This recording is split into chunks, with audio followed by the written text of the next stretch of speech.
শরীরের উপর চাদরের অস্তিত্ব টের পেতেই নড়ে চেড়ে উঠল বেলা। জড়সড় হয়ে বুকের মধ্যিখানে একেবারে মিশে যেতে চাইল যেন। আদ্র এক হাতে আগলে ধরল তাকে খুব সাবধানে, ভীষণ যত্নের সাথে। অন্য হাতে কপালের অবিন্যস্ত চুলগুলো গুছিয়ে পিছনে ঠেলে দিল। পলক না ফেলে এক মনে দেখতে লাগলো ঘুমন্ত বেলাকে। একটু আগেও তার জন্য কিরকম কাঁদছিল মেয়েটা। তাকে কাছে পেয়ে খুব শক্ত করে জড়িয়ে ধরেছিল, ছাড়ছিল না। ডুকরে ডুকরে কেঁদেছিল বরংবার। বিরতিহীন কান্নায় ভিজে দিয়েছিল পরনের শার্টটি। আদ্র তার গালে হাত বুলালো আলতো করে। ক্রন্দরত মুখশ্রী নিস্তব্ধতায় লাল হয়ে যাওয়া নাক, গাল, কান খুঁটিয়ে খুঁটিয়ে দেখতে লাগলো। নজর গিয়ে ঠেকলো ফুলিয়ে রাখা উষ্টের খুব গভীরে। আদ্র থমকালো, দৃষ্টি সরাতে অক্ষম হলো। গরুর লেগে গেল যেন। গাল থেকে হাত নামিয়ে তা ছোবার পূর্বেই হঠাৎ তীব্র বজ্রপাতের শব্দ ফুসফিল তার। আদুরে উষ্ঠজোড়া আর ছোঁয়া হলো না। বেলাকে জ্বালানোর মুখ্যম সুযোগটাও নিমিষেই হাতছাড়া হয়ে গেল। নিজেকে বহু কষ্টে সংযত করলো আদ্র। তপ্ত নিঃশ্বাস ফেলল অনেকটা রয়েস হয়ে। বাহিরে বৃষ্টি হচ্ছে অনেকদিন পর। বিস্তর নভস্থলে কালো ঘন মেঘেদের দেখা নেই, তবুও দ্বন্দ্বের রেশ ধরে ঠিকই চেঁচামেচি করছে তারা। 1-2 সেকেন্ডের মাঝেই পুরো ঘরে কেমন ঠান্ডা ঠান্ডা ভাব চলে এসেছে। বেলার শরীর মৃদু কাঁপছে। উৎসতার খুঁজে নীরবে অভিযোগ জারি করছে সে। আদ্র উঠে বসলো, বেলার গলা অবধি কম্বল টেনে নিজেও শুয়ে পড়লো। আবার পুরুষালী শক্ত দেহের সঙ্গে বেলার ছোট্ট নরম দেহখানি প্রগাঢ়ভাবে জড়িয়ে নিল। বেশ কিছুক্ষণ পর তন্দ্রা কাটলো বেলার, তবে তখনই চোখ মিলল না সে। মাথার টনটন যন্ত্রণায় দুর্বল লাগলো নিজেকে। কণ্ঠে রুদ্ধ হয়ে এলো। আদ্র কোমল স্বরে ডাকলো তখন, বেলা, উঠবে না? বেলা নিরুত্তর।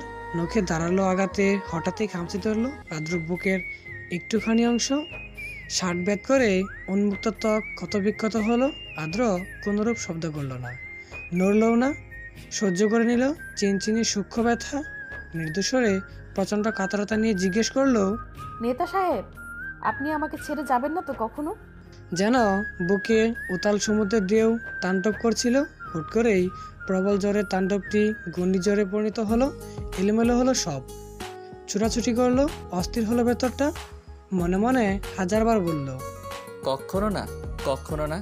তোমাকে ছেড়ে যাওয়ার ইচ্ছে আমার কোনো কালে আসবে না বেলা। আমি ফিকে পড়ে যাব। বেলা শুনলো, তবুও শান্ত হলো না। তার নিষ্ঠুর মন সশান্তনা অবধি পৌঁছালো না।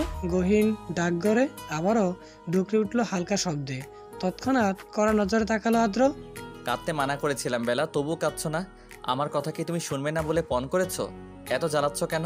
বেলা থামলো না, আওয়াজ ক্ষীণ বাড়লো। আদ্রর সঙ্গে ঘনিষ্ঠ হয়ে খুব জোর লাগিয়ে বলতে লাগলো, আমার ভীষণ ভয় হয় আদ্র। ইদানিং সেই ভয়টা আরো বেশি হয়ে দাঁড়িয়েছে। আপনাকে কোথাও যেতে দিতে ইচ্ছে করে না, নিজের কাছে রাখতে ইচ্ছে করে। সব সময় অজানা আতঙ্কে বুক কাঁপে। যদি আপনার কিছু হয়, এমন কঠিন পেশায় জড়ালেন কেন আদ্র? সহজ কোনো পেশা ছিল না। আমাকে এভাবে কাঁদান কেন? আমি সহ্য করতে পারি না। নিঃশ্বাস ফুরিয়ে এলো, কথা থামলো। জোরে জোরে নিঃশ্বাস নিল সে। আবারও কিছু বলতে নিলেই নিজের সঙ্গে শক্তভাবে চেপে ধরল আদ্র। কপালে অদর্থ হলো দীর্ঘক্ষণ, বহুক্ষণ, খুবক্ষণ। গাঢ় স্পর্শে মাতোয়ারা হলো প্রবণ, দৃঢ় হলো অনুভূতি। জোরালো কণ্ঠে আদ্র আশ্বাস দিল, আমার কিচ্ছু হবে না বেলা, আমি সবসময় তোমার সঙ্গেই থাকবো। অভিমানী প্রিয়তমা নিমিষেই বিশ্বাস করে নিল যেন। পলক ঝাপটাতেই অস্থিসিক্ত নেত্র বয়ে এক বিন্দুকণা মুক্ত দাঁড়া পড়ল। মোলায়েম স্পর্শে পানিটুকু মুছে দিল আদ্র। প্রশ্ন ছুড়ল, ও বাড়ি যাবে না? বিকাল হয়ে আসছে, পরে কিন্তু আমি আর যেতে দেব না। বিড়াল ছানার মতো গুটিয়ে থাকা বেলার ছোট্ট উত্তর, যাব না। আচ্ছা, আমি কিন্তু আর পাঠাচ্ছি না, আমার কাছে রাখবো। যেতে দিব না, তুমি কাঁদলেও না। বৃষ্টি প্রবলই বাড়ছে, আওয়াজ হচ্ছে ঝরঝর ঝরঝর। স্পষ্ট শুনতে পারছে বেলা। এই বৃষ্টির মাঝে আদ্র কখনোই তাকেও বাড়িতে যেতে দিত না। সে জানে। ধীর স্থির কণ্ঠে জিজ্ঞেস করলো, কটা বাজে? বেলার কারণে কাপড় পাল্টাতে পারেনি আদ্র, গড়িও খোলা হয়নি। হাত উঁচিয়ে সময়টা দেখলো সে। উত্তর দিল, 3টা। দুপুর 3টা? অনেক বাজে, এতক্ষণ শুয়ে থাকা ঠিক হবে না। আদ্র এখনো না খেয়ে আছে। পরনের শার্ট অব্দি পাল্টায়নি। বেলা শুয়ে থাকতে চাইল না। নিশ্চয় লোকটা খুব ক্ষুধার্ত, মুখ ফুটে বলছে না হয়তো। পিটপিট করে তাকালো সে। এক দফা সময় নিয়ে সুদর্শন পুরুষটিকে দেখল। উঠে যেতে নিলেই আবারও চেপে দিল আদ্র। বেলা চমকালো, বরকালো কণ্ঠে বলল, কি করছেন? উঠতে দিন। আরও কিছুক্ষণ থাকো, এখন উঠতে হবে না। কিন্তু আপনি তো এখনো খাননি। সবার বোধহয় এতক্ষণে খাওয়াও শেষ। খাবার গরম করতে হবে, গোছাতে হবে, কত কাজ। একরকম আদ্র একদমই বার্তা দিল না সে কথায়। বেলা আবারও বিরক্তি করতে চাইল সে। তার শক্ত ভারী হাত পাগুলো বেলার একটুখানি শরীরের উপর ছাড়িয়ে দিল। একদম দম বন্ধ হয়ে আসলো। ছটফট করলো বেলা, পরক্ষণে আবারও শান্ত হয়ে গেল। ধাতস্থ হলো এহেন পরিস্থিতি কাণ্ডে। আদ্র ততক্ষণে তার গলার মাঝে মুখ গুজে দিব্যি আছে। বেলা ডাকলো। শুনুন, অস্ফুট সুরে উত্তর দিল আদ্র, হুম। আপনি সবসময় নিজের আশেপাশে গার্ড রাখবেন, সাবধানে থাকবেন, খারাপ লোকেদের সঙ্গে একদমই মিশবেন না। যেন ছোট্ট একটা বাচ্চাকে নিয়ম শিখাচ্ছে বেলা। আদ্রর হাসি পেল, নিঃশব্দে হাসলো। টের পেল না বেলা। আচ্ছা। টিভিতে আপনার কথা শুনে আমি ভয় পেয়ে গিয়েছিলাম, ভেবেছিলাম হয়তো আপনি। কথাটা সম্পূর্ণ করতে পারলো না সে। আদ্র ফোন পাচ্ছে, স্ক্রিনে আকিবের নাম জলজল করছে। বেলা বেশি ভাবলো না, রিসিভ করে আদ্র কানে রাখলো। খুব অল্প করে আবছাভাবে আকিবকে কি যেন বলতে শুনলো সে, বুঝতে পারলো না। অথচ কথাটা শোনা মাত্র আদ্র উঠে বসেছে। বেলা একটু অবাকই হলো, তাকালো আদ্র মুখশ্রী পানে। গম্ভীর চিত্তে সে তখন ফোনের ওপাশে ব্যক্তিটিকে বলছিল, পাশের এলাকার মেন্টাল হসপিটালটা চেনো না? নতুন হয়েছে যেটা। ইমার্জেন্সি একটা কেবিন বুক করো, বাকিটা আমি দেখছি। বিছানা ছেড়ে দাঁড়িয়ে আছে আদ্র। বেলা তখন অভিনব চোখে তাকিয়েছিল, প্রশ্ন করার সুযোগ পাচ্ছে না। আদ্র স্বাভাবিক শান্ত স্বরে বলল, আলমারি থেকে শার্ট বের করো, আমি ফ্রেশ হয়ে আসছি। কোনটা বের করব? জিজ্ঞেস করলো বেলা। আদ্র এক পলক গাড় ঘুরিয়ে তাকালো। তোমার যেটা পছন্দ। আদ্র বেহিসাব জয়, অপমান, ক্রোধ আর আক্রোশে ফেটে যাচ্ছে ইখতিয়ার। একদম শান্ত ছিল না সে। অন্তরে দূষিত ইগো জ্বালিয়ে জর্জরা করে দিচ্ছে ভেতরটা। মস্তিষ্ক ফাঁকা, প্রচণ্ড রাগে থরথর করে কাঁপছে শরীর। আজ 3 দিন হতে চলছে সে কারাগারে বন্দি। কালকে সকালে তার ব্যক্তিগত উকিল আসার কথা ছিল, আসেনি। আজকেও আসছে না। যোগাযোগের সব মাধ্যমে বন্ধ করে দিয়েছে আদ্র। ধমকাধমকি, গালিগালাজ কিংবা ক্ষমতার দাপট দেখিয়েও পার পাওয়া যাচ্ছে না। ময়লা গেঞ্জিটা দুহাতে ঝেড়ে মেঝেতে সশব্দে বসলো সে, দেয়ালে হেলান দিয়ে। পা দুটো দুদিকে ছাড়িয়ে কানের কনিষ্ঠ আঙ্গুল ঢুকিয়ে গোতালো কিছুক্ষণ, মুখ বাঁকালো। কি যেন ভাবলো মনে মনে। বিড়বিড় করে আদ্রকে বিশ্রীভাবে গালমন্দ করলো। পরক্ষণেই অশ্রাব্য ভাষায় কনস্টেবলের উদ্দেশ্যে খসখসে কণ্ঠে চেঁচিয়ে উঠল, একটু কল করতে দিলে কি তোর জাত যাইতো রে শালা? সারা পাইতে দে একবার, তোর শরীরে হাড্ডি গুড্ডি যদি আমি ঘোরাঘুরি না করি। কনস্টেবল আশরাফ বিরক্ত হলো খুব। প্রতিদিন এক জ্বালা সহ্য করা যাচ্ছে না, ভেতরটা বিষিয়ে যাচ্ছে। নিজেকে আটকাতে পারল না সে। ইখতিয়ার দিকে চোখ রাঙিয়ে তাকালো, কড়া কণ্ঠে সাবধান করলো, সারা তো তুই এমনিও পাবি না, সেই আশা বাদ দে, এভাবেই পচে মরবি। সামনে দেখ তোর সাথে কি হয়, তারপর দেখমু তুই আমার কি বাল করতে পারিস। ইখতিয়ার দ্বিগুণ রেগে গেল। বয়সে অল্প ছাপ যেন নিমিষেই পড়ে গেল নেত্রপল্লবের একদম কোন ঘেঁষে। খেকিয়ে উঠল, বেশি জবান চলতেছে না, জিব্বা কাইটটা ফেলবো। চোখ নামায় কথা বলবি আমার সাথে। চাকর তোরা, পায়ের তলানিতে ঘর কইরা থাকোস, এই হিসেবে নত হইয়া চলবি। দ্বিতীয়বার যেন এই সাহস আর না দেখি। আশরাফ উত্তর দিল না এবার। রাগে তাদের দাঁত চেপে কটমটে দৃষ্টিতে তাকিয়ে রইল। চোখে ভয়ঙ্কর ভস্ম করে দেওয়ার উদ্যম দিচ্ছে। শুধু ক্ষমতাটাই নেই তার। মাথার ওপর ছোট্ট জানালাটির দিকে নজর পড়ল ইখতিয়ারের। অনেক ছোট হওয়ায় ফাঁক ফোকর দিয়ে একটু একটু করে আলো আসছে। সেই আলোর পরখ করলো সে। ভেবে নিল এখন দুপুর নেমে এসেছে ভূস্থলে। পেটে মুচড় দিল ক্ষুধায়। প্রতিবারের মতো এবারও গলা ফাটিয়ে চিৎকার করে উঠল, ওই কয়টা বাজে? খাবার কই আমার? এখন আনস নাই কেন? যা নিয়ে আয়। যাস না কেন? কনস্টেবল আশরাফ এবারও জবাব দিল না। শক্তমুখে দাঁড়িয়ে রইল মাত্র, তাকালোও না। ইখতিয়ার আবার চেঁচামেচি শুরু করলো। অন্য একজন কনস্টেবল এগিয়ে এলেন সেখানে, বেজায় বিরক্ত হয়ে বললেন, এখনও খানা দেওয়ানের সময় হয় নাই, তোমারেও দেওয়া যাইব না, স্যারের নিষেধ আছে। চুপ কইরা বইয়া থাহ, সময় হইলে দিয়া যাইব। ইখতিয়ারের তেজি উত্তর, আমি এখন খাবো, আমার জন্য এখন নিয়ে আয়। বলছি না এখন দেয়া যাইব না, বেশি উঠলে খানাই বন্ধ কইরা দিম। আমাকে থ্রেট দিচ্ছিস, এর পরিণাম কি হবে জানোস? প্রবল দমকের সুরে বলে উঠল ইখতিয়ার। কনস্টেবল ভয় পেল না, মুচকি হাসলো। তার ছেলের হাসি।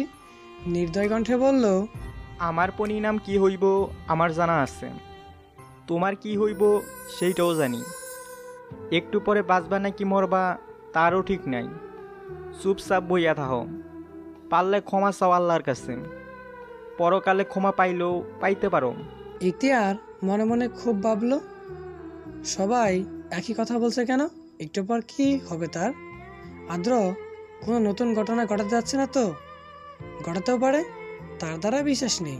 ভেতরটা আরও উদ্গ্রীব হলো ইখতিয়ারের, অস্থির হলো।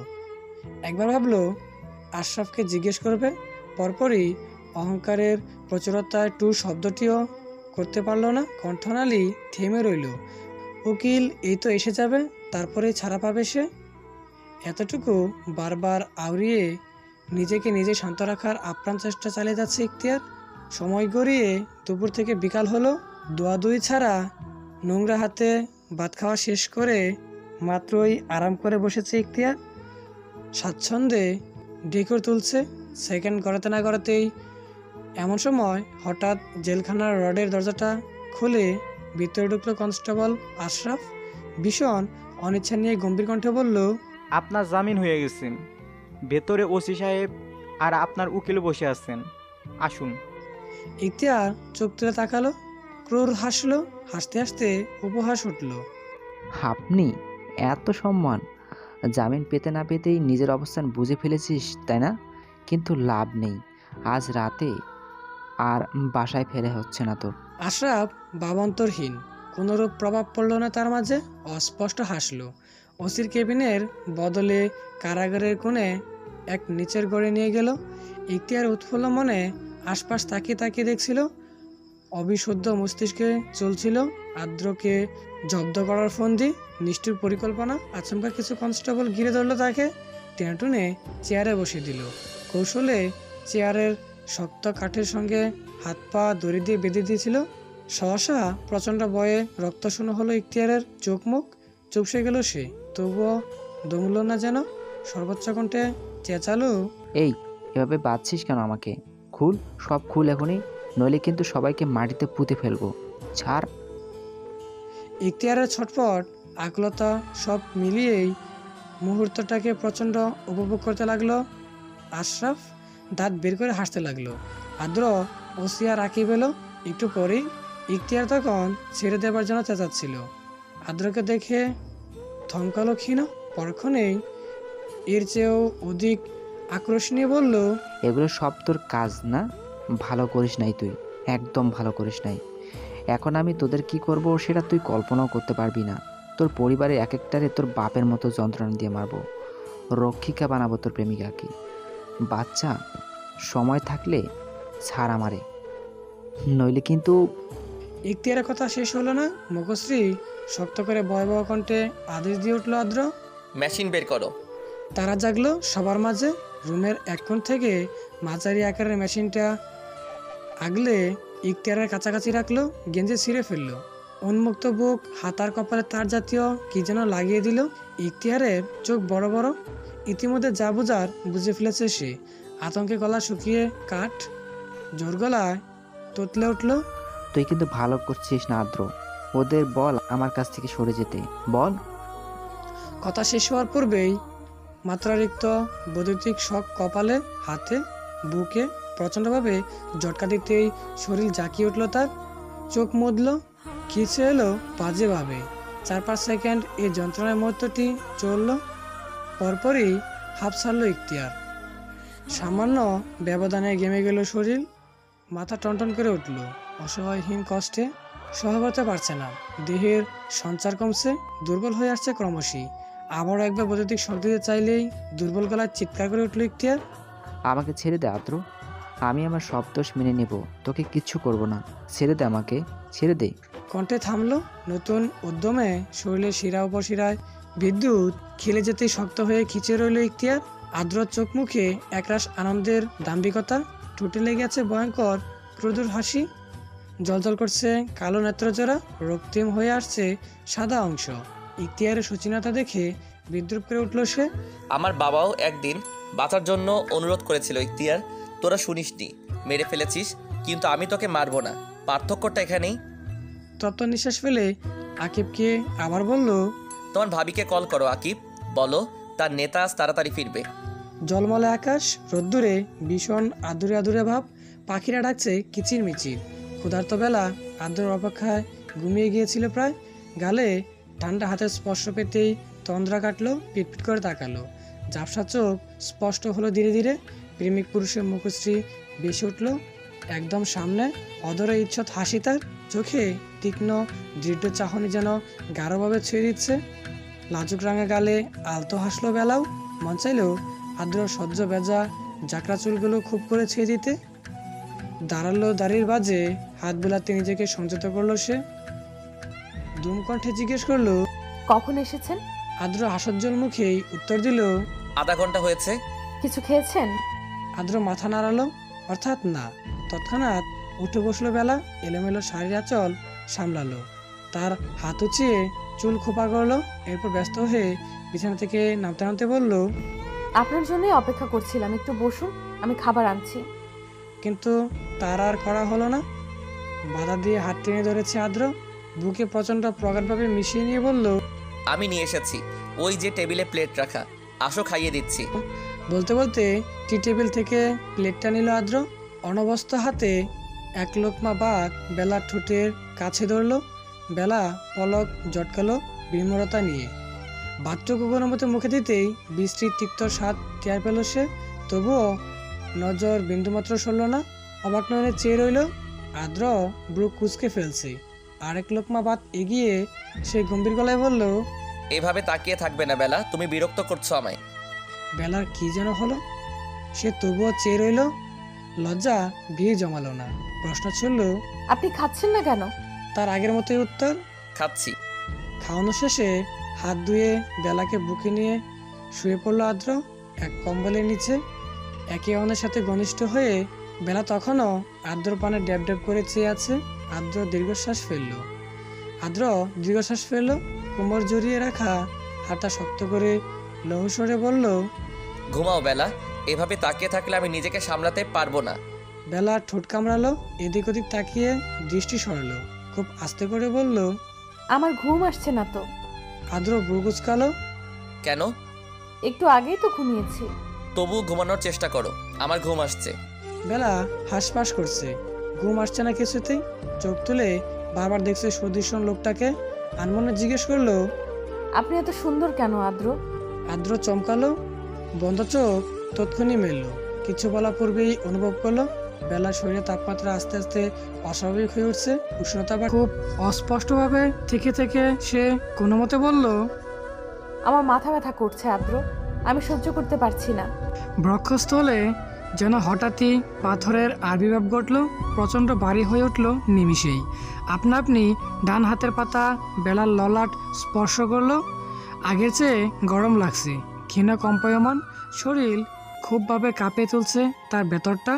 অশান্ত অস্থির কণ্ঠে শান্ত স্বাভাবিক করে আদ্র শুধালো, বেশি খারাপ লাগছে দেখি, আমাকে ছাড়ো, আমি ওষুধ খুঁজে আনছি। বেলা বিন্দুমাত্র সরল না, অবাধ্য হলো। খামচে ধরা হাতটার শক্তি আরো বাড়িয়ে হাজারি করে উঠল, আপনি যাবেন না, কোথাও যাবেন না। ওষুধ খেতে হবে তো বেলা, ব্যথা বেড়ে যাবে না? বেড়ে যাক, তবুও যাবেন না।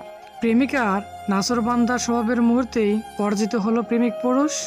পরান্ত নয়নে বেলার কাতর মুখশ্রী পানে চেয়ে রইল খুব করে, অনেকক্ষণ লাগিয়ে সিক্ত নেত্রচূড়া পরক করলো। মায়াবী মুখখানায় আরো একবার আহত হলো খুব বাজেভাবে, ক্ষতবিক্ষত হলো হৃদযন্ত্র, কোমল স্বরে বলল, আচ্ছা যাচ্ছি না, এই তো আছি, কাঁদে না। নিষ্ঠুর অশ্রুকণা কি শুনল না তা? একদমই না। প্রিয় মানুষটার আরেকটু আহ্লাদ পেতেই তরতর করে গতিপথ বাড়িয়ে দিল, শার্ট ভিজিয়ে দিল। অতি স্তনপর্ণে সময় গড়িয়েছে, বৃষ্টি থেমেছে কিছুক্ষণ হলো, সূর্য অস্ত যাচ্ছে। রবির শেষ কিরণ জানালা গলিয়ে আর্দ্র সারা মুখে ছড়িয়ে আছে।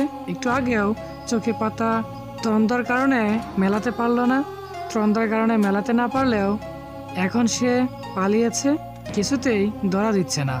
বেলার কান্নার অভ্যাস নেই, তার বুকে গুটিয়ে শুয়ে আছে সে, নিঃশ্বাস নিচ্ছে ঘন ঘন।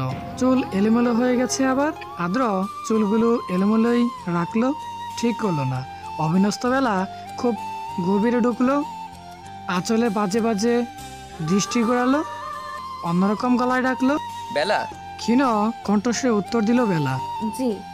ব্যথা কমেছে? বেলা মাথা জাকালো, তবুও আবার প্রশ্ন করলো আদ্র, সত্যি কমেছে? হ্যাঁ। তবে আমি যদি একটু বেহায়া হই?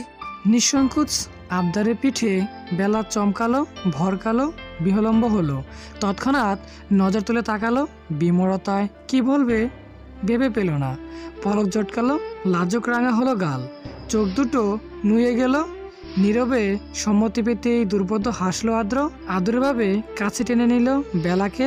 সকাল থেকে বেলা রান্নাঘরে কাজ করছে, আদ্র সামনে আসছে না। গলা উঁচিয়ে কয়েকবার ডাকার পরও মেয়েটার আসার নাম নেই। এতে মারাত্মক বিরক্ত আদ্র।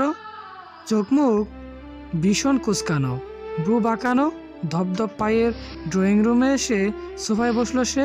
রান্নাঘরে আর নজরে তাকালো, কিন্তু বেলার দেখা পাওয়া যাচ্ছে না।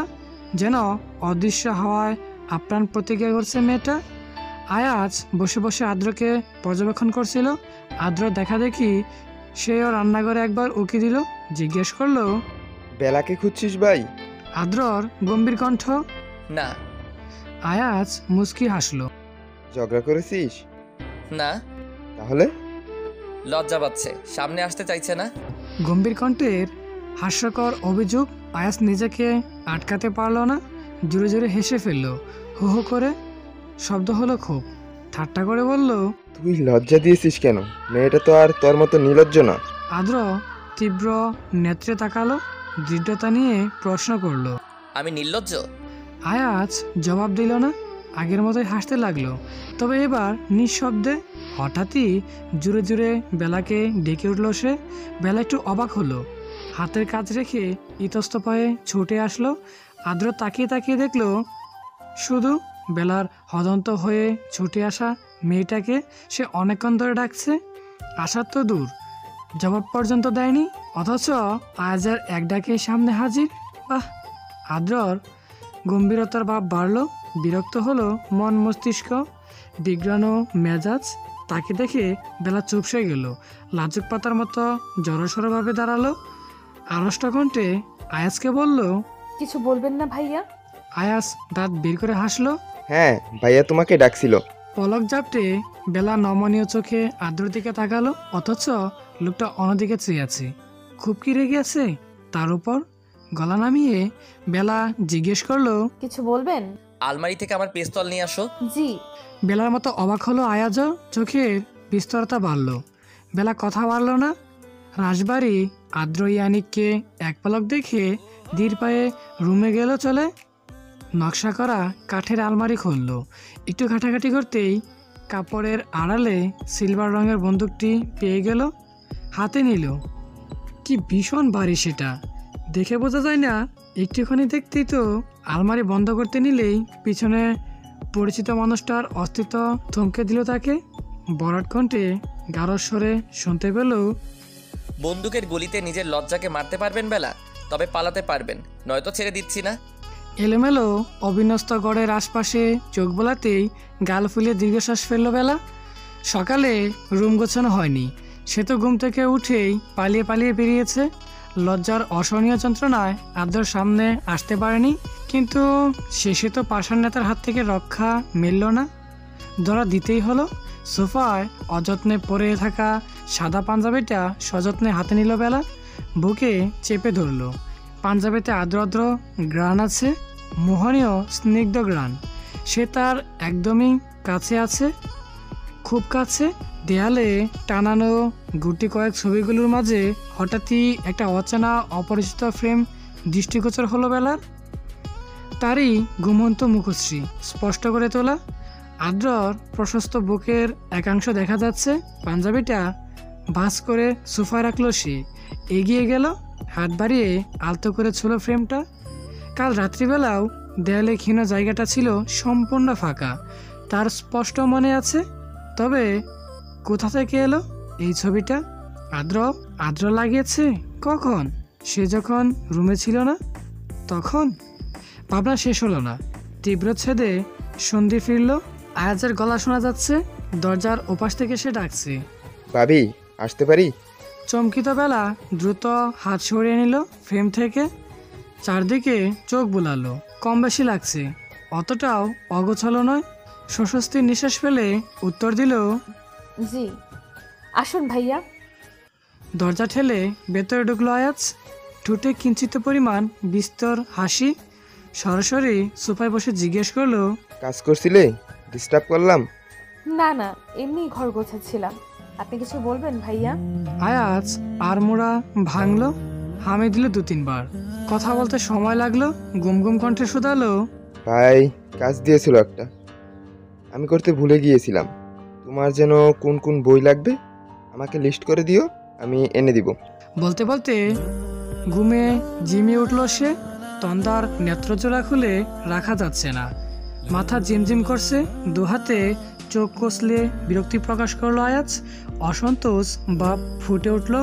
বিস্তর হলো চেহারা। বেলা অবাক নয়নে চেয়ে চেয়ে দেখলো তাকে।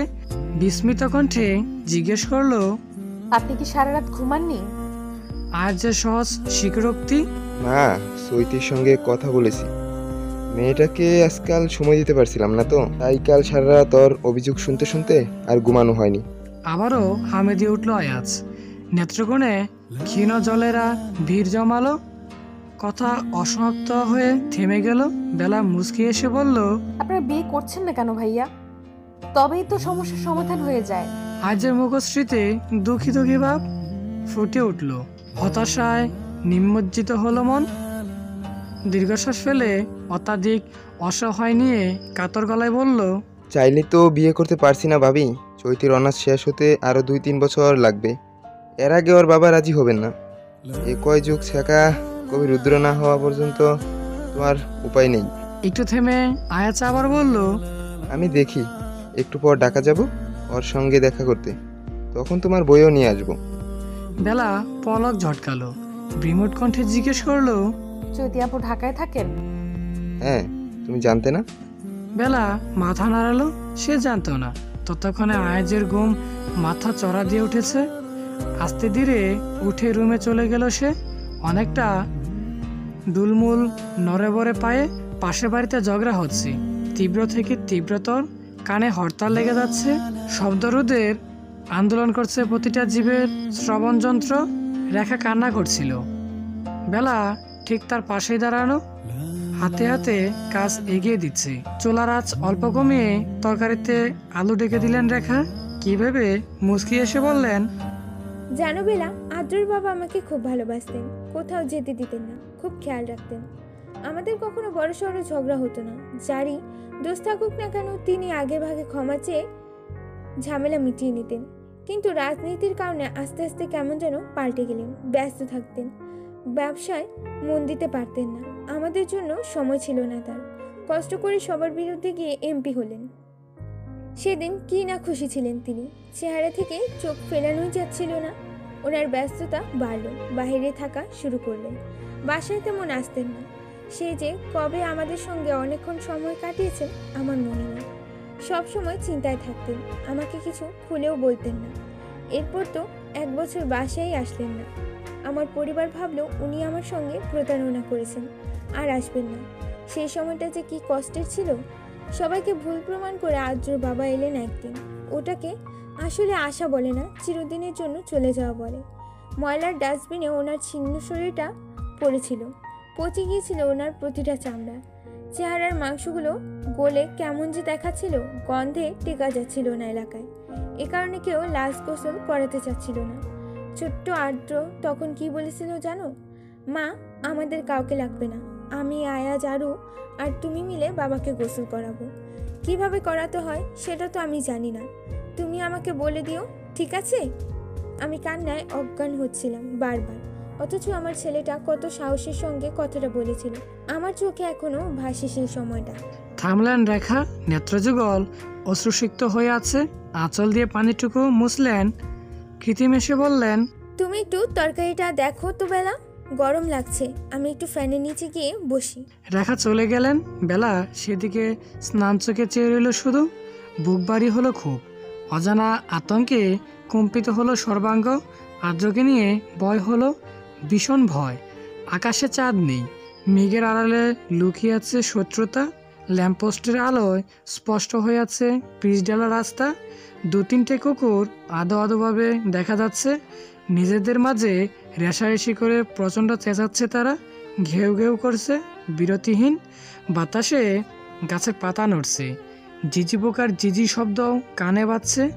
হঠাৎ শক্ত পুরুষালী একজোড়া হাত এসে বেলার কোমর জড়িয়ে ধরল। গরমাক্ত বুকে ঠেকে গেল পিঠ। চমকিত হয়ে পাশ ফিরবার আগেই কাঁধে থুতুনি ঠেকালো সর্দিশন লোকটা। ক্লান্ত মুখ দৃশ্যমান হলো, ঘেমে একাকার কপাল। ফর্সা ত্বকে রক্ত জমে লাল আবরণ। ললাটে লেপ্টে আছে জাকরা চুলগুলো। বেলা টের পেল আদৌ শরীরের শার্ট পাঞ্জাবি কিছুই নেই। উন্মুক্ত বলিষ্ঠ দেহ লাজকতায় লজ্জায় সিক্ত হয়ে উঠল মুহূর্তেই। ইতস্ত কণ্ঠে মিনমিন করলো, কখন এলেন? এই মাত্র। খেয়েছেন? হ্যাঁ, তুমি খেয়েছো? জি, মা খাইয়ে দিয়েছিলেন। কথা পেটে আর কিছু বলল না আদ্র। বেলাও কথা বাড়ল না। আস্তে আস্তে মেঘের আড়াল থেকে চাঁদ বেরিয়ে এলো, অর্ধচাঁদ। আদ্র দূরত্ব গোছালো, প্রগাঢ় হলো স্পর্শ। বেলা হকচকায়, বড় বড় হয় চোখ। কড়াকণ্ঠে বলতে চায়, কি করছেন আদ্র? দূরে সরুন। আদ্র দুর্বোধ হাসলো, অবাধ্য হলো খুব। প্রত্যুত্তরে কিছুই বলল না। বেলা আবারও অনুরোধ করলো, সরছেন না কেন? বারান্দায় এলেই আপনি এমন কেন করেন? আদ্র দৃঢ় দৃষ্টি, গাঢ় উত্তর। তুমি লজ্জা পাওয়া বন্ধ করে দাও, আমি আর এমন করব না। বেলা গাল ফোলালো। লোকটা সবসময় কথার জলে ফাঁসিয়ে দেয় তাকে, অসম্ভব শর্ত জুড়ে দেয়। কোমল নরম হাত জোড়া দিয়ে আদ্রর কঠিন হাতটা সরিয়ে দিতে চাইল বেলা, পারছে না। আবারও চেষ্টা করতেই সবার আদ্রর হাতে কামড়ের দাগ দেখতে পেল সে। সুগভীর দাঁতের দাগ, চামড়া বেদ করে গেছে ক্ষতটি, রক্ত শুকিয়ে লেগে আছে। 8টা দাঁতের ছাপ সুস্পষ্ট। বেলা উৎকণ্ঠা হলো। ক্ষতের পাশ ঘেঁষে সাবধানে হাত বোলালো। বগ্রতা নিয়ে কম্পায়মান কণ্ঠে জিজ্ঞেস করলো, আপনার হাতে এমন কামড়ের দাগ কেন? আদ্র ক্ষতস্থানে তাকালো। মনে পড়লো আজ বিকালে ইখতিয়ার তার হাত কামড়ে দিয়েছিল। পরে ব্যস্ততায় হাতটা ব্যান্ডেজ করার সুযোগ হয়নি। তপ্ত নিঃশ্বাস ফেলল সে। কথা পাল্টে প্রশ্ন করলো, আজ সারাদিন কি করলে? আয়াস বই এনেছে তোমার? বেলা শুনল কি আদ্র কথা? শুনল না বোধহয়। ব্যথত নয়নে তাকিয়ে রইল। টলমল করলো চোখ। দমবন্ধকর কণ্ঠে বলল, কিভাবে হলো এটা? রক্ত কেমন শুকিয়ে জমে গেছে দেখেছেন? আসুন, আমি ব্যান্ডেজ করে দিচ্ছি। আদ্র থমকে দাঁড়ানো, চোয়াল শক্ত, নেত্র অনিমেষ পলকহীন, অনর। সর্বত্রে গম্ভীরতা খুবভাবে ফুটে উঠেছে। বেলার ক্রন্দরত মুখশ্রী অদ্ভুত দাম্ভিক শক্তি দিচ্ছে ভেতরটায়। দৃষ্টি নড়বড়ে হলো হঠাৎ। বেসামাল হলো নিষিদ্ধ ইচ্ছে। নিয়ন্ত্রণ হারা হলো।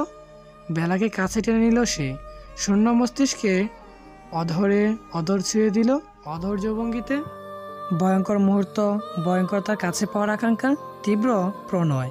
বাতাসে গতি ক্ষীণ বাড়ল। নাম না জানা বিশাল বড় গাছটার মগডালে এক যুগল পাখি বসে আছে। কপতির বেসামাল সিক্ত অনুভূতির ক্ষিপ্ত স্পর্শ দেখে তারাও যেন লজ্জায় চোখ নামিয়ে নিচ্ছে। লহু লহু কাঁপছে বেলা। চোখের কোণে অশ্রুকণা চিকচিক করছে। বুক ভারী, চরম সুখময় মুহূর্তে জড়সড় হচ্ছে মন। মানুষটার বুকে খামছে ধরেছে সে। দাঁড়ালো নখ বিধিয়ে দিচ্ছে বাজেভাবে। চোখ বুজে রাখা, স্পর্শের গতি দ্বিগুণ প্রগাঢ় করে আদ্র সরে এলো। তার একটুক্ষণ পরেই বেলা থুতুনি চেপে নিজের দিকে ফিরে নিল লাজুক মুখটা। মুগ্ধ হয়ে দেখল নির্মিমেষহীন এক মনে অনেকক্ষণ। লজ্জায় আড়ষ্ট বেলা তাকালো না, চোখে পাতা কাঁপিয়ে বন্ধ করে রাখলো। আদ্র হাসলো, দুর্বোধ্য হাসি। উষ্টর মীমাংস দাঁত দ্বারা ক্ষত বিক্ষত করে মোলায়েম স্বরে শোধালো, তাকাবে না বেলা? বেলার উত্তর নেই। গণ শ্বাসকার্যে নিজেকে স্বাভাবিক করার চেষ্টা চালাচ্ছে মাত্র। আদ্র আরেকটু ঘনিষ্ঠ হলো, আগের মতোই বলল, তাকাচ্ছ না কেন? এদিকে তাকাও, আমার দিকে দেখো তো, ধুলো বালিতে গোসল করা আমাকে কেমন লাগছে? বেলা আর নজরে তাকায়, সরাসরি তাকানোর সাহস নেই। লোকটার মলিন মুখশ্রীও যেন জলজল করে অসীম সৌন্দর্যে জানান দিচ্ছে। চোখে অদৃশ্য তৃষা, অদরে লেগে আছে দুর্দান্ত ক্লান্তিমাখা হাসি। স্থির দৃষ্টি বেলাতেই আটক। পলক এত কম ফেলতেছে কেন লোকটা? তাকে আজকে প্রথম দেখছে নাকি? নেত্রের খুব গভীরে কাছে পাওয়ার তীব্র বাসনা সুস্পষ্ট হতেই মাথা নোয়ালো বেলা। ছোট নিঃশ্বাস পেল, মনে মনে ভীষণ জোরে স্বীকৃতি দিল। আপনি বড্ড বেশামাল আদ্র, প্রচণ্ড অসভ্য প্রেমিক। পাষাণ নেতাদের এতটা বেহায়া হতে নেই, আপনিও হবেন না। তবে অকপটে সেই গলা নামিয়ে ধীরে ধীরে বলল, ফ্রেশ হবেন না? ক্লান্ত লাগছে আপনাকে, হাতে ব্যান্ডেজও করতে দিচ্ছেন না। আদ্র অদ্ভুতভাবে হাসলো তখন। কিছু ক্ষত প্রশান্তি দেয় বেলা, জয়ের তৃপ্তি আনে। থাক না, ব্যান্ডেজ করতে ইচ্ছে করছে না। বেলা বুঝলো না কিছুই, অবুঝ চোখে পিটপিট করে তাকিয়ে থাকলো কিছুক্ষণ। পরক্ষণেই কপাল কুঁচকে সন্ধিহান গলায় জিজ্ঞেস করলো, আপনি কি মারপিট করে এসেছেন আদ্র? মারপিটে কেউ কামড় দেয় বলো? কপালে বাজ মিয়ে গেল নিজের বোকামিতে। ক্ষীণ থতমত খেলো বেলা, মিনমিনিয়ে কণ্ঠে জানতে চাইলেও তাহলে কিভাবে কথা শেষ হলো না। তাকে থামিয়ে দিয়ে আচমকা নিঃশ্বাস বার করা কণ্ঠে বলে উঠল আদ্র, আমার দুদিনের জন্য ঢাকা যেতে হবে বেলা। যেন একটু একটু করে বিরাট বজ্রপাত ঘটল। আলোর ঝলকানিতে রুষ্ট হলো সব। তখনই মাথা উঁচিয়ে তাকালো সে, মুখ তুলল কাতরভাবে। কি ভীষণ করুণ স্বরে প্রশ্ন ছুড়ল, সত্যি চলে যাবেন? আদ্র অভ্যন্তরে পাথরেরা গড় বেঁধেছে, নাক মুখকে যেন শক্ত করে চেপে ধরেছে, নিঃশ্বাস নিতে দিচ্ছে না। দম বন্ধ কর বিশ্রী অনুভূতি। তাড়াতাড়ি চলে আসবে তো? তোমার প্রিয় ফুল নিয়ে আসবো, ওই যে রাস্তার মোড় থেকে, যেটা সবসময় কিনতে তুমি। আশ্বস্ত করার অল্প অল্প প্রচেষ্টা। বেলার ভেতরটা গলল না, তবুও শুনল না কিছুই। ম্লান কণ্ঠে জিজ্ঞেস করলো, কখন যাবেন? পরশু। বুক ছেড়ে নিঃশ্বাস বেরিয়ে এলো, পীড়াদায়ক নিঃশ্বাস। মনের অবনতি ঘটল আরো। প্রশস্ত বক্ষের মধ্যখানে আনমনে মাথা রেখে নিজের খারাপ লাগা প্রকাশ করলো অত্যন্ত সুকৌশলে। আদ্র বুঝে নিল সেকেন্ডেই। আগলে ধরল নিবিড়তা নিয়ে। প্রেয়সীর জলে টলমল মুখশ্রী পানে অনর চেয়ে থেকে অভিযোগ জানালো, চোখটাকে বারবার সমুদ্র করে ফেলো কেন বেলা? আমি যে প্রতিবার ডুবে যাই। সোফায় অবিন্যস্তভাবে হাত পা ছাড়িয়ে শুয়ে আছে আয়াজ। কপালে হাত রেখে চোখ বন্ধ করে রেখেছে। টেবিলে ছড়িয়ে থাকা হাত খাওয়া কোকাকোলার বোতল, চিপস নিতে নিতে রেখা খুব বিরক্তি নিয়ে তাকালেন আয়াজের পানে। রুশপূর্ণ চাহনিতে তাকিয়ে রইলেন কিছুক্ষণ, জুড়ে সরে ধমক লাগালেন, সমস্যা কি আয়াজ? সাত সকালে কি শুরু করেছিস? তোরা কি আমাকে একটুও শান্তি দিবি না? ড্রয়িং রুমে এটা কেমন হাল? এখন যদি কোনো মেহমান আসে কেমন অবস্থা হবে? কি ভাববে বলতো? আয়াজ আগের মতোই বাবলেশীন, হতাশায় মুখ একটুখানি হয়ে আছে। তপ্ত নিঃশ্বাস পেলে অনেকটা রয়ে শুয়ে বনিতার রেশ দৌড়ে বলল, তোমার ছেলে সেকা খেয়ে ভাকা হয়ে গেছে মা। ভাবছি সন্ন্যাসী সেজে পয়নে ব্যর্থ বিরহের গান লিখব, তুমি হবে সাইড নায়িকা। রেখা তৎক্ষণাৎ দৃষ্টি প্রখর করলেন একরাশ রাগের ফুলকি নিয়ে। নিমিষেই ভস্ম করে দেওয়ার অতি ক্ষমতার সঙ্গে দ্বিগুণ জুড়ে চেঁচালেন, বেয়াদব, ঘর থেকে বের হবি এখনই। তার আগে ময়লা সব পরিষ্কার করবি। ফাজিল, এসব কি ধরনের কথা? তোর মা লাগি সেটা ভুলে গেছিস? আজের মাঝে বিশেষ পরিবর্তন লক্ষিত হলো না। গান শুনতে শুনতে জিমিয়ে উঠল সে, উত্তরে কিছুই বলল না। রেখা কটমটে চোখে চেয়ে থাকতে থাকতে চলে গেলেন রান্নাঘরে। তার ছেলে দুটো বকে গেছে সব, কী সব আজে বাজে কথাবার্তা। গায়ে পরিপাটি কালো রাঙা পাঞ্জাবি জড়িয়ে সিঁড়ি দিয়ে নিচে নামছিল আদ্র।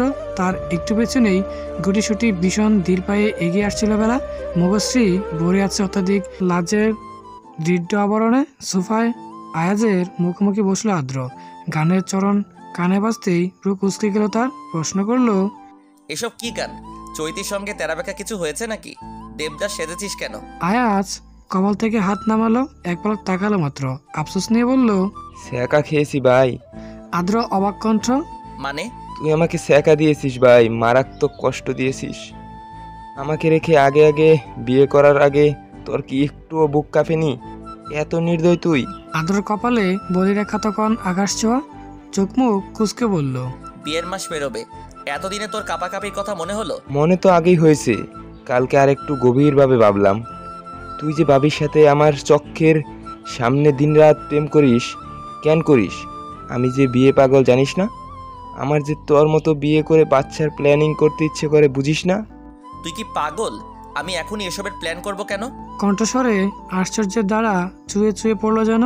আয়াজ বেজায় বিরক্ত হয়ে মুখটা বিকৃতি করে বলল, এখনো করিসনি? কেন করিসনি? এত অলস কেন তুই? ওগো শুনছো ডাকটা না শুনতে পারি, আচ্ছু ডাকটা তো অন্তত শোনাবি। বেলা আর দাঁড়িয়ে থাকতে পারলো না সেখানে, চোখ বড় বড় করে দুই বাইকে দেখলো একবার, দ্রুততর পায়ে রান্না করে চলে গেল। আড়ষ্টভঙ্গিতে কাজ করতে করতে আবারও আজের কথাগুলো কানে বাজতেই হড়বড়িয়ে গেল সে। লজ্জায় রাঙা হলো ফর্সা গাল।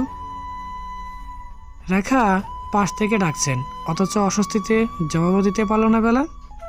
তার যে এত কোথা থেকে আসে? কাঠফাটা রোদ, খাকা করছে আশপাশ, দুদু মাঠ, সূর্যের সরাসরি বেগুনি রাঙা ক্ষতিকর কিরণ, আর্দ্র যাওয়ার সময় ঘনিয়ে এসেছে। মুখে বিস্তরতা নিয়ে তার ব্যাগ গোছাচ্ছে বেলা। 3টা ভিন্ন ভিন্ন রঙের ফাইল ব্যাগের এক পাশে গুজে মৃদুস্বরে জিজ্ঞেস করলেন, আর কিছু ঢোকাবেন ব্যাগে? হ্যাঁ। আলমারির কাজটায় পা বাড়ালো বেলা, দুপাশে দরজা লাগিয়ে যেতে চাইলেও কি ঢোকাবেন? তোমাকে।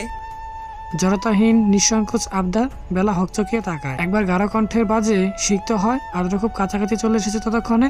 আলতো করে বেলার কোমর জড়িয়ে বুকে চেপে ধরে গেছে, কপালের অদরের সূক্ষ্ম স্পর্শ দিয়ে মুচকি হেসে বলল, কাল সকাল সকাল চলে যাব বেলা।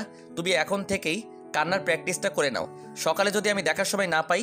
কথা পেটে ভীষণ হতভম্ব হলো বেলা, চমকে পলক জটকালো, খুব দৃঢ় অভিমান আষ্টে পিষ্টে ধরলো। এতক্ষণ বহু কষ্টে আটকে রাখা অশ্রুগুলো বাঁধন হারা হলো, বুকে শক্তিহীন ধাক্কা দিয়ে সরে আসতে চাইল সে। আদ্র দিল না।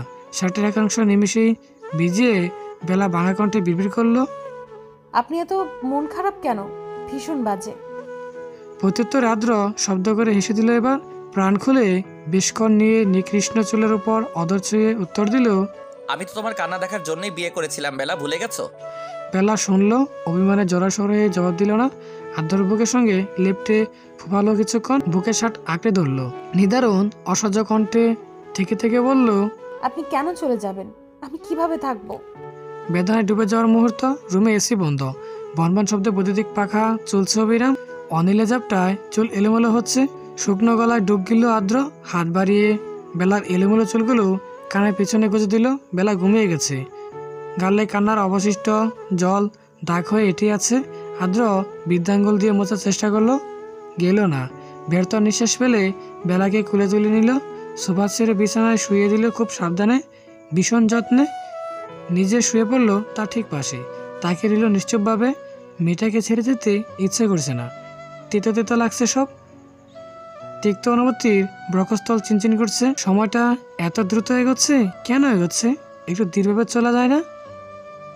জাতীয় সংসদ ভবন, আদ্র বাবার চিরদিনের স্বপ্ন, বাবার সব সময়কার বসার স্থানটা। আদ্র ফোনে দেখেছিল একবার, সেখানে দাঁড়িয়ে তো নিজের বক্তব্য দিতেন তিনি।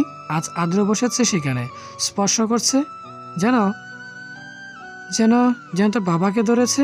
বুক কাঁপানো, কেমন করে যেন নিঃশ্বাস ফেলল সে। সময়টা ছিল বর্ণনাতীত। মাননীয় স্পিকার বসেছিলেন, তাকে জিজ্ঞেস করা হলো কিছু বলার জন্য।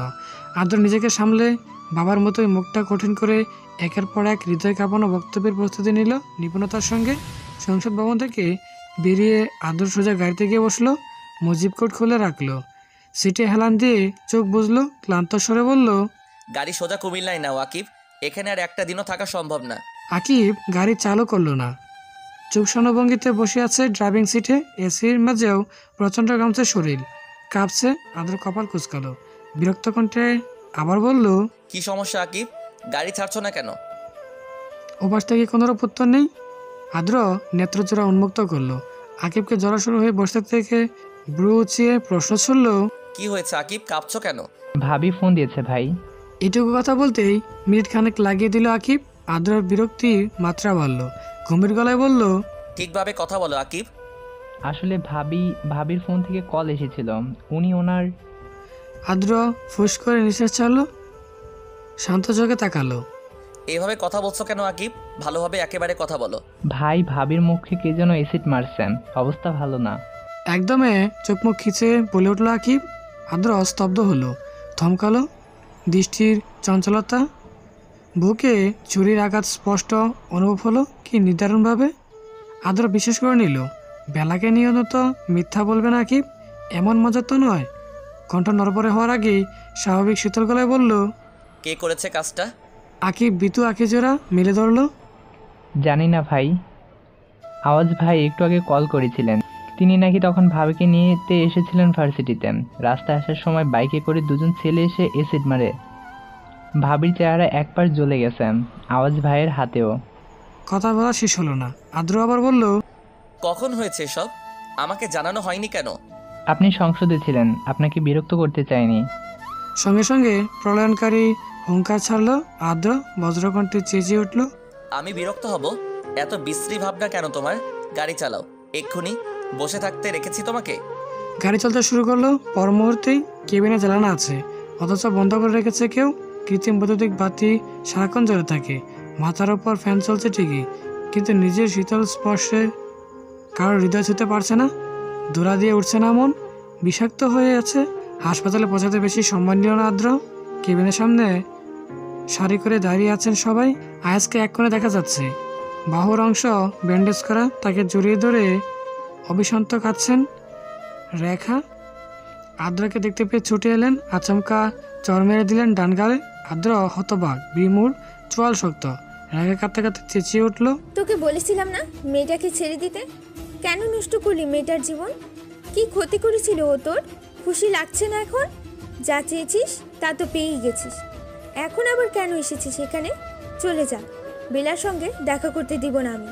জবাবহীন আদ্র কঠিন রুষ্ট নেত্রে চেয়ে আছে মাত্র। সাদ সাহেব ধীর পায়ে এগিয়ে এলেন, কাতর স্বরে আর্তনাদ করে উঠলেন, আমার মেয়েটার সাথে এসব কি হয়ে গেল বাবা? তুমি তো বলেছিলে ওর কোনো ক্ষতি হতে দেবে না, তাহলে এভাবে ভেঙে দিলে কেন? নাকি আমারই ভুল ছিল? কণ্ঠে রেশ বাড়ছে, কান্নার অশেষ শব্দ বিরক্তি করছে অন্যান্যদের। একজন নার্স সরঞ্জাম হাতে নিয়ে এদিকে যাচ্ছিল, যাওয়ার আগে একবার বিরক্তি কণ্ঠে বললেন, প্লিজ আওয়াজ কম করুন আপনারা, এটা হসপিটাল, অন্যদের সমস্যা হচ্ছে, বোঝার চেষ্টা করুন। আয়াজ সামলে বলল, বুঝতে পেরেছি, আর আওয়াজ হবে না। তারপর আবার আদ্রের দিকে চেয়ে বলল, ভাবির এখনো জ্ঞান ফিরেনি ভাইয়া, অপারেশন হয়েছে মাত্র। তুই কি দেখা করতে যাবি? আদ্র নিশ্চুপ এক এক করে সবার দিকে তাকালো। সবার চোখে তার জন্য রাগ, অসন্তুষ্টি ভাব। ক্ষীণা দূরে প্রভা বেগমকে দেখা যাচ্ছে, দরজার গোল কাজটার দিকে দৃষ্টি রেখে ফুপিয়ে ফুপিয়ে কাছেন তিনি। আঁচল দিয়ে মুখ ঢেকে রেখেছেন। ছোট্ট বিয়ান মাকে জড়িয়ে ধরে দাঁড়িয়ে আছে। আদ্র আর দুটো পা সামনে আগাতে চাইল না। আদ্রর আর পা দুটো সামনে আগাতে চাইল না। বেলাকে ওভাবে দেখার সাহস নিমেষেই হারিয়ে ফেললো। সে দুর্বল হয়ে পড়বে না হয়। প্রথমে গলায় আকিব বলল, গাড়ি বের করো আকিব। আয়াজ বিস্মিত হলো। ভাই, বেলার কাছে যাবি না? আদ্র গটগট পায়ে চলে যেতে লাগলো, পিছু ফিরে তাকালো না। চোখটা জ্বলছে, লাল হয়ে গেছে শিরাগুলো, অসহায় লাগছে, বিশ্রী রকমের অসহায়। জ্ঞান ফিরে আদ্রকে সর্বত্র খুঁজছিল বেলা, অথচ সেটা যেন এখন বামন হয়ে চাঁদ পাওয়ার মতো ব্যাপার। ভেতরটা চূর্ণ বিচ্ছন্ন হয়ে গেলেও কাঁদতে পারছে না বেলা। সারাক্ষণ মৃত্যু যন্ত্রণা হয় গালের চামড়ায়, ছটফট করে সে দিন বেরিয়ে যায় কত। আদ্র আসে না। ব্যান্ডেজ খোলার পরও তাকে কেউ আয়না দেখতে দেয় না। বাম চোখ ঝাপসা ঝাপসা লাগে, চোখসহ এক পাশ জ্বলে গেছে তো। বেলা বুঝি সে আর আগের মতো সুন্দর নেই। তাকে দেখে যে কেউ ভয় পাবে, তার জ্ঞান ছিল না। আদ্র কি দেখতে এসেছিল তাকে? ভয় পেয়ে কি একেবারে চলে গেছে? বেলার কান্না পায়, কাঁদতে পারে না। আগাম যন্ত্রণার কথা ভেবে কান্না আটকে রাখাও যে কি কষ্টের। আদ্রর তো এই কান্নায় বেশি পছন্দ ছিল, অথচ সে কাঁদতে পারবে না। মার জোরে হইচই বাপ। আদ্র ইয়ানিত মঞ্চে উঠেছে রমরমে বাপ সর্বত্রে। সেই গম্ভীর কণ্ঠে আওয়াজটা হঠাৎ বেজে উঠল গানে। আমি আদ্র ইয়ানিত, কুমিল্লা জেলার সদ্য হওয়া এমপি। হইচই দ্বিগুণ হলো। প্লাস্টিকের চেয়ার ছেড়ে সবাই উঠে দাঁড়ালেন। আদ্র প্রখর দৃষ্টি ঘুরিয়ে দেখলো সবাইকে। শরীরের কাটা দেওয়ার মতো অসাধারণ কণ্ঠে আবারও বলতে শুরু করলো, আমি আদ্র ইয়ানিত, আমার জন্মস্থান প্রিয় জেলা কুমিল্লার সদ্য এমপি। আমার বাবাও কিন্তু একজন এমপি ছিলেন। নাম শুনেছেন কখনো? আব্দুর ইয়ানিত। আমার রাজনীতিতে আসার মূল কারণ কেন বলুন তো? বাবা রাজনীতি করে বলে ছেলে শরীরেও রাজনীতি সব রক্ত বইছে। ব্যাপারটা অনেকটা তেমন মনে হচ্ছে না? কিন্তু রাজনীতির প্রতি আমার একটু আগ্রহ নেই। আমি শুধুমাত্র আমার বাবার জন্যে আজ এই প্ল্যাটফর্মে দাঁড়িয়ে আছি। আমার বয়স খুব কম ছিল, নবম শ্রেণীতে পড়তাম। বাবা রাজনীতির জন্য আমাদের ঠিকভাবে সময় দিতেন না, বাসায় আসতেন না মাঝে মাঝে। তার প্রাণ ছিল এই পেশা। সময় দিতে না পারার ব্যর্থতাকে আমি আমার বাবার সাফল্য মনে করতাম। খুব ভালোবাসতাম বাবাকে, তিনিও বাসতেন। সময় পেলে রাজনীতির খুঁটিনাটি জানাতেন। অথচ এই রাজনীতি তাকে কি দিল? বিশ্বাসঘাতকতা। অনৈতিক কাজ করতে রাজি না হওয়ায় মেরে ফেললো। আমি তাদের নিচু দেখাতেই রাজনীতিতে এসেছিলাম, দেখিয়েছি, শান্তি পাইনি। আপনারা হয়তো জানেন না, আমার বিয়ে হয়েছে আরও 1 মাস আগে। বেলা আহসান মেয়েটার নাম। ওকে আমি খুব ভালোবাসি। জানোয়ারগুলো আমার স্ত্রীকেও ছাড়েনি, অ্যাসিড দিয়ে ঝলসে দিয়েছে ওর সুন্দর মুখটা। সাহসের অভাবে আমি ওর সামনে যাইনি। আমার কারণে মৃত্যু যন্ত্রণায় কাতরাচ্ছে ও। আমি কিভাবে দেখব? আমার মা কিন্তু ওর সাথে আমার বিয়ে দিতে চাইনি। মা তো বুঝে গিয়েছিলেন এমন কিছুই ঘটবে। আমি এমপি আদ্র বলছি, যারা আমাকে ভালোবেসে ভোট দিয়েছেন তাদের আমি নিরাশ করব না। এমপি হওয়ার আগে এবং পরে আপনাদের সবাইকে যা যা করে দেওয়ার কথা দিয়েছিলাম তা সম্পূর্ণ করেই ছাড়ব। পরিশেষে প্রিয় জনগণ এবং দেশকে সাক্ষী রেখে ঘোষণা দিচ্ছি, আমি কিছুদিনের মাঝেই আমার পদত্যাগ করব। রাজনীতি আমার জন্য না, মরিচিকার পেছনে ছুটতে। আদ্র থামে। মাঠে হই হই ভাব নেই, সবাই স্বাভাবিক চুপচাপ। আদ্র একবার তাকিয়ে মঞ্চতে নেমে পড়ল। তৎক্ষণাৎ কি যেন হলো, করতালি আওয়াজ যেন পুরো জেলা কাঁপিয়ে তুলল ভীষণভাবে। অকৃত্রিমত্তা নিয়ে গাড়ি চলছে। আকিব হাঁসফাঁস করছে। জানানা কাজগুলো লাগিয়ে দিতে বাটন চাপ দিল সে। মৃদু গলা জিজ্ঞেস করলো, ভাবির ওখানটায় নিয়ে যাব ভাই? আদ্রর ছোট্ট উত্তর, হুম। আকিব আবার বলল, একটা কথা ছিল ভাই। আদ্র এবার কিছু বলে না, ফোনের স্ক্রিনে তাকিয়ে রয়। নীরবতা সম্মতির লক্ষণ ভেবে জড়তা নিয়ে বলল সে, ইখতিয়ারের দেওয়া টাকাগুলো সব ড্রাগ আসক্তদের চিকিৎসার জন্য ওদের পরিবারকে দেওয়া হয়েছে, কিন্তু এখনো কিছু টাকা রয়ে গেছে। এগুলো কি করব ভাই? তোমার না বউয়ের ডেলিভারি কয়েকদিন পর, টাকা আছে সাথে? গম্ভীর কণ্ঠে জানতে চাইল আদ্র। আছে কিছু জমানো, হয়ে যাবে ভাই। কত টাকা জমিয়েছ? 8,000। অনেক জমিয়েছ। যে টাকা রয়ে গেছে ওগুলো প্রয়োজনে খরচ করবে, বাড়তি কথা শুনতে চাই না। টিভি চলছে অনর্গল। ইখতিয়ারের পাগল হওয়ার সংবাদ বেশ জমজমাট করে দেখানো হয়েছে খবরে। ভারসাম্যহীন হয়ে রাস্তা নাকি পড়ে থাকে এখন। তার দলে প্রায় লোক আদালতে সাক্ষীও দিয়েছে ইখতিয়ারের বিরুদ্ধে। ধরা পড়েছে অনেকেই। যারা বেলাকে অ্যাসিড মেরেছে তারাও। অ্যাসিড ছোড়ার সময় ছেলেগুলোকে একদম সামনে থেকে দেখেছিল বেলা। টিভিতে সেই ভীতিশিকাময় বিভৎস চেহারা দেখা যাচ্ছে। হঠাৎ টিভির পর্দায় আদ্রর মুখশ্রী বেশি উঠল। কতদিন পর মানুষটাকে দেখলো সে। এ কয়েকদিনে চেহারা লাল হয়ে গেছে, চোখের নিচে কালি পড়ে গেছে। বেলা চশমা খুলে ফেললো, টিভি বন্ধ করে নিল তৎক্ষণাৎ। লোকটাকে সে দেখবে না, এমন স্বার্থপর লোকটাকে ভালোবাসে না সে। দূরে চলে যাক, আর কখনো যেন সামনে না আসুক, কখনো না। তার ইচ্ছে পূরণ হলো না মোটেও। খট করে কেবিনের দরজা খুলে গেল। সুঠাম দেহের কে যেন এগিয়ে এলো। বেলা ঝাপসা দেখছে। আবারও হাতড়াতে চশমা খুঁজলো সে, পড়লো। স্বার্থপর আদ্রকে দেখে মুখ ফিরিয়ে নিল। মন মস্তিষ্কে বেহায়া কথা কান দিল না। আদ্র আস্তে করে বসলো তার পাশে। জলসানো মুখটা চোখে জল জড়ো করে দিল।